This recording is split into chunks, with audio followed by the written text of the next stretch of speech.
bodies have been found that have been carefully wrapped.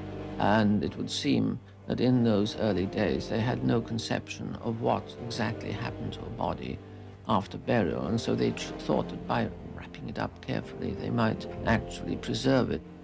Early experiments at preservation failed. The secret of natural mummification was dehydration, caused by a combination of sun and sand against the skin. But when the body was covered, it no longer dried out, so it decomposed. The ancients realized they were actually destroying what they were trying to protect. It was then they began to develop the process of artificial mummification. They believed, once dead, a person would split into separate parts.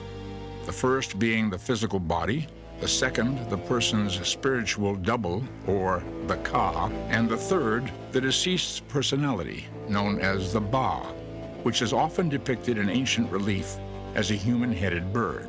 When these somewhat more formless parts of you recognized your original outline, boom, they came back in, having found this template, and that allowed that final transformation to take place, this final kind of resurrection on the other side of death.